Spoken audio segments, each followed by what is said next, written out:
Hello everyone, welcome back on our YouTube channel. तो आज की इस वीडियो में हम बीएसटी के ऑब्जेक्टिव क्वेश्चन की सीरीज को कंटिन्यू करने वाले हैं। पिछले वीडियो में हमने फर्स्ट चैप्टर के सारे इंपॉर्टेंट ऑब्जेक्टिव क्वेश्चन को कवर किया था। आज की इस वीडियो में हम second chapter principal of management यानी कि प्रबंध के सिद्धांत के सारे प्रीवियस ईयर क्वेश्चन जो अब तक बिहार बोर्ड के एग्जाम में पूछे गए हैं उन सारे क्वेश्चन को हम इस वीडियो में कवर करने वाले हैं। तो इस चैप्टर से पिछले साल ऑब्जेक्टिव में टोटल 7 क्वेश्चन पूछे गए थे और उन सारे क्वेश्चन आपको इस वीडियो में मिल जाएंगे। इसके अलावा जितने क्वेश्चन 2 से 3 बार एग्जाम में पूछे गए हैं वे सारे क्वेश्चंस को हमने इस वीडियो में इंक्लूड किया है। तो कंप्लीट देखने के बाद इस चैप्टर से आपके एग्जाम में एक भी ऑब्जेक्टिव क्वेश्चन मिस नहीं होने वाला। तो वीडियो को स्टार्ट से एंड तक जरूर देखना और वीडियो पसंद आए तो वीडियो को लाइक करना, शेयर करना, कमेंट करना और at the end of the video channel को सब्सक्राइब जरूर कर लेना। चलिए वीडियो को स्टार्ट करते हैं। तो स्टार्ट करते हैं वीडियो को क्वेश्चन नंबर फर्स्ट के साथ। क्वेश्चन नंबर फर्स्ट है प्रबंध के सिद्धांत है यानी प्रिंसिपल्स ऑफ मैनेजमेंट आर। तो जब हमने प्रिंसिपल ऑफ मैनेजमेंट के नेचर को पढ़ा था तो हमने इसके कई सारे फीचर को देखा था, जैसे principle of management are dynamic in nature, flexible in nature, universal in nature and behavioural in nature. यानी कि प्रबंध के सिद्धांत की ये सारी विशेषताएं हैं। प्रबंध के सिद्धांत गतिशील, लोचशील, सार्वभौमिक, व्यवहारिक, ये सारी इनकी विशेषताएं होती है। तो इस तरह से इस क्वेश्चन का आंसर हो जाएगा ऑप्शन नंबर डी यानी कि इनमें से सभी। और ये क्वेश्चन 2020 के पेपर में पूछा गया था। तो अब नेक्स्ट क्वेश्चन है संगठन सहायक नहीं है यानी कि an organisation is not helpful for. Option first है coordination, option B contribute to moral, option C increase in corruption and option D incentive to growth. तो इस क्वेश्चन का आंसर हो जाएगा ऑप्शन नंबर सी यानी कि इंक्रीज इन करप्शन। बिकॉज कोई भी ऑर्गेनाइजेशन भ्रष्टाचार को बढ़ावा देने के लिए सहायक नहीं होता है, वो इसका हेल्पफुल नहीं होता। तो इसका आंसर हो जाएगा ऑप्शन नंबर सी यानी कि भ्रष्टाचार में वृद्धि। तो क्वेश्चन नंबर थर्ड है प्रबंधन के सिद्धांत कैसे बनते हैं यानी कि how are principles of management formed. तो इसका आंसर हो जाएगा ऑप्शन नंबर बी यानी कि प्रबंधक के अनुभव से। प्रबंधन के सिद्धांत प्रबंधक के अनुभव से बनते हैं। Principles of management formed by the experience of manager. तो क्वेश्चन नंबर 4 है प्रबंधन के सिद्धांतों को संगठन में प्रचलित स्थिति के अनुसार बदला जा सकता है। इसे पता चलता है कि प्रबंधन सिद्धांत है यानी कि the principle of management can be changed according to the prevailing situation in organisation. This so that management principle are, यानी कि प्रिंसिपल ऑफ मैनेजमेंट को हम सिचुएशन के अकॉर्डिंग चेंज कर सकते हैं। तो ये प्रिंसिपल्स ऑफ मैनेजमेंट के फ्लेक्सिबिलिटी को शो करता है यानी कि उसके लचीलेपन को शो करता है। तो इसका आंसर हो जाएगा ऑप्शन नंबर ए यानी कि लचीला, दैट इज फ्लेक्सिबल। तो चलिए मूव ऑन करते हैं अब नेक्स्ट क्वेश्चन की ओर। क्वेश्चन है प्रशासनिक प्रबंध के प्रस्तुत करता थे यानी कि the propounder of administrative management was. तो चैप्टर में हमने 2 टाइप्स के मैनेजमेंट को देखा था। एक था एडमिनिस्ट्रेटिव मैनेजमेंट जो कि हेनरी फयोल के द्वारा इंट्रोड्यूस किया गया था, जिनमें टोटल 14 प्रिंसिपल ऑफ मैनेजमेंट थे। जबकि दूसरा साइंटिफिक मैनेजमेंट एफ.डब्ल्यू. टेलर के द्वारा 1913 में इंट्रोड्यूस किया गया था। तो इस तरह से इस क्वेश्चन का आंसर हो जाएगा ऑप्शन नंबर ए यानी कि फयोल। प्रशासनिक प्रबंध के प्रस्तुतकर्ता हेनरी फयोल थे। तो क्वेश्चन नंबर 43 है हेनरी फयोल का जन्म हुआ था। Henry Fayol was born in. तो एडमिनिस्ट्रेटिव मैनेजमेंट के प्रोपाउंडर हेनरी फयोल जी का जन्म फ्रांस में हुआ था। इसका आंसर हो जाएगा ऑप्शन नंबर बी फ्रांस में। तो क्वेश्चन नंबर 8 है हेनरी फयोल क्या थे। एडमिनिस्ट्रेटिव मैनेजमेंट के प्रोपाउंडर जिनका जन्म फ्रांस में हुआ था वो एक माइनिंग इंजीनियर थे, वो एक खनन अभियंता थे। तो Henry Fayol was a mining engineer और इन्होंने टोटल 14 प्रिंसिपल ऑफ मैनेजमेंट दिए थे।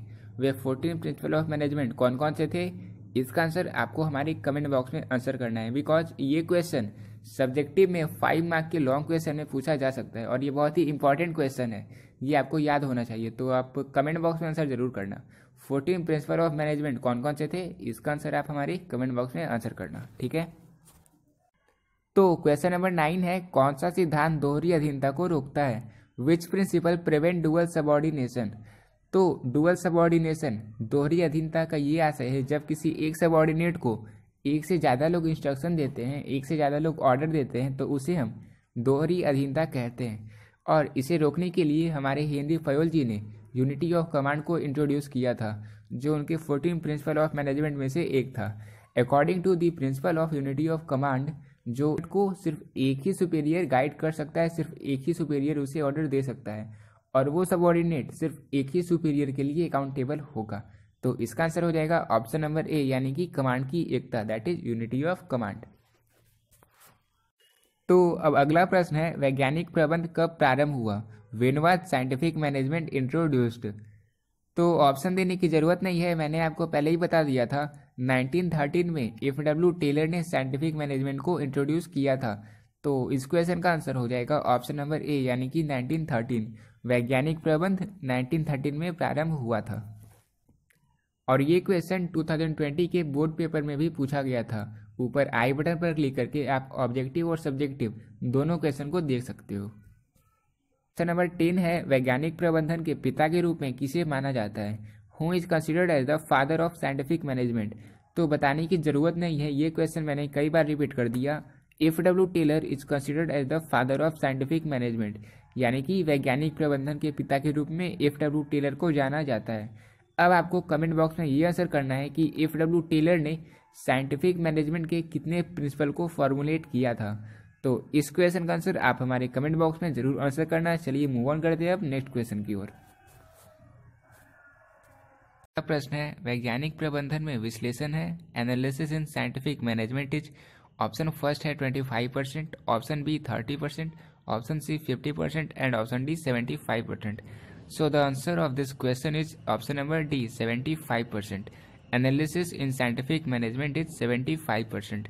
वैज्ञानिक प्रबंधन में विश्लेषण 75% है। तो क्वेश्चन नंबर 13 है, टेलर ने अपना ध्यान केंद्रित किया, यानी Taylor focused his attention on. तो टेलर ने अपना ज़्यादातर अटेंशन शॉप लेवल पे दिया था। ऐसा हम इसलिए कह रहे हैं क्योंकि जब आप उनके टेक्निक्स को पढ़ोगे तो उन्होंने कई सारे टेक्निक दिए थे, जैसे मेथड स्टडी, मोशन स्टडी। तब इन सारे को अगर हम लोग अच्छे से पढ़ेंगे, आप लोगों ने पढ़ा होगा तो आप लोगों को पता चला होगा कि उन्होंने वर्कर के काम को सिंप्लीफाई करने की कोशिश की थी। तो इसलिए इस क्वेश्चन का आंसर हो जाएगा ऑप्शन नंबर ए, यानी कि shop level. So Taylor focused his attention on shop level management. तो चलिए मूव ऑन करते हैं अब नेक्स्ट क्वेश्चन की ओर। क्वेश्चन नंबर 14 है, कार्यात्मक फोर्जिनशिप की तकनीक में विशेषज्ञ की संख्या कितनी होती है? Number of specialist in technique of functional forensic is.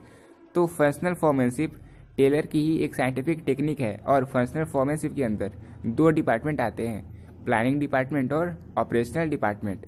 Operational department के अंदर टोटल 4 हेड होते हैं, टोटल 4 स्पेशलिस्ट होते हैं और प्लानिंग डिपार्टमेंट के अंदर भी 4 स्पेशलिस्ट ही होते हैं। इस तरह से टोटल स्पेशलिस्ट की संख्या 8 हो गई, यानी कि ऑप्शन नंबर बी। तो इस क्वेश्चन का आंसर हो जाएगा ऑप्शन नंबर बी, यानी कि 8। अब क्वेश्चन नंबर 15 है, टेलर का कौन सा अध्ययन काम के समय पर पूरा होने के लिए अनावश्यक आंदोलनों को खत्म करने का लक्ष्य रखता है? Which study of Taylor aims at eliminating unnecessary movements to ensure timely completion of work? तो इस क्वेश्चन का आंसर हो जाएगा ऑप्शन नंबर बी, यानी कि मोशन स्टडी।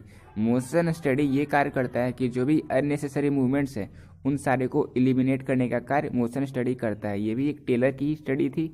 तो इसका आंसर हो जाएगा ऑप्शन नंबर बी, यानी कि मोशन स्टडी। अब क्वेश्चन नंबर 16 है, कौन सा फॉर्मैन श्रमिकों द्वारा संचालन के लिए मशीनरी और उपकरण तैयार रखता है? Which foreman is keeping the machinery and tools ready for operation by workers? तो ऑप्शन फर्स्ट है repair boss, gang boss, speed boss और इंस्पेक्टर। और ये चारों ऑप्शंस ऑपरेशनल डिपार्टमेंट के अंदर आते हैं और सारे मशीनरी और टूल्स को अरेंज करने का कार्य गैंग बॉस का होता है ताकि कार्य में कोई डिले ना हो। तो इसका आंसर हो जाएगा ऑप्शन नंबर बी, यानी कि गैंग बॉस। तो अब कुछ क्वेश्चन आप लोग होमवर्क में नोट कर लो, जिसका आंसर आपको हमारे कमेंट बॉक्स में आंसर करना है। क्वेश्चन नंबर फर्स्ट है, मानसिक कार्य है, mental work is. Option first production, management, marketing, none of this. तो इसका आंसर आपको हमारे कमेंट बॉक्स में आंसर करना है। और इसके अलावा क्वेश्चन नंबर 17, वैज्ञानिक प्रबंध से लागत में होती है by scientific management cost. Option decrease, increase, both A and B, और या फिर नन ऑफ दिस। इन दोनों का आंसर आपको हमारे कमेंट बॉक्स में आंसर करना है। और ये दोनों क्वेश्चन 2020 के पेपर में पूछे गए थे। तो इसका आंसर आप हमारे कमेंट बॉक्स में जरूर करना। मिलते हैं अब अपनी नेक्स्ट वीडियो में।